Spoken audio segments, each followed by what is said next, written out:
ஒரு teacher class எடுத்துகிட்டு இருக்கும்போது எப்போ பார்த்தாலும் ஒரு ஸ்டூடெண்ட் வந்து அவரை டிஸ்டர்ப் பண்ணி கமெண்ட் அடித்து கிளாஸே எடுக்க விட மாட்டானா. ஒரு நாள் அவர் கிளாஸ் எடுத்துகிட்டு இருக்கும்போது அவனை கூப்பிட்டு, தம்பி நான் போர்டில் ஒன்று எழுதுனேன், இது என்னன்னு பார்த்து சொல்லுன்னு சொன்னாராம். உடனே அவனும் சரின்னு சொல்லிட்டு போனானா. அவர் போர்டில் 1000 அப்படின்னு சொல்லி எழுதினாராம். உடனே அவரை பார்த்து ஏளனமாக சிரிச்சுட்டு, சரி இது கூட தெரியாதா, இது வந்து 1000 அப்படின்னு சொன்னானா.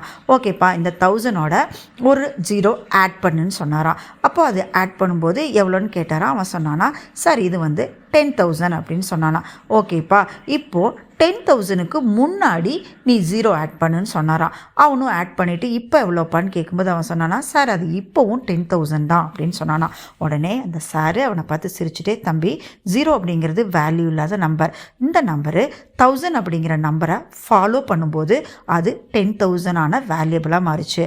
ஆனால் இந்த 0 10,000க்கு முன்னாடி போக ஆரம்பிக்கும்போது அது வேல்யூ இல்லாமல் ஆயிடுச்சு. பார்த்தியா, அது மாதிரி தான்ப்பா டீச்சருக்கும் ஸ்டூடெண்ட்டுக்கும் உள்ள ரிலேஷன்ஷிப். எப்போதுமே ஸ்டூடெண்ட்ஸ் வந்து டீச்சரை ஃபாலோ பண்ணால் தான் வாழ்க்கை வந்து வேல்யூபிளாக இருக்கும். ஆமாங்க, லூக்கா 6:40 இப்படியா சொல்லுது, சீஷன் தன் குருவுக்கு மேற்பட்டவன் அல்ல, தேறினவன் எவனும் தன் குருவை போல் இருக்கிறான். நம்மளோட குரு இன்ஸ்பிரேஷன் எல்லாமே ஜீசஸ் கிரைஸ்ட் தாங்க. அவரோட வசனத்தை கைக்கொண்டு அவரை ஃபாலோ பண்ணும்போது நம்ம வாழ்க்கை வேல்யூபிளாக இருக்குங்க. நீங்கள் அவரை ஃபாலோ பண்ண ஆயத்தமாக இருக்கீங்களா? உங்கள் வாழ்க்கை வேல்யூபிளாக இருக்குங்க.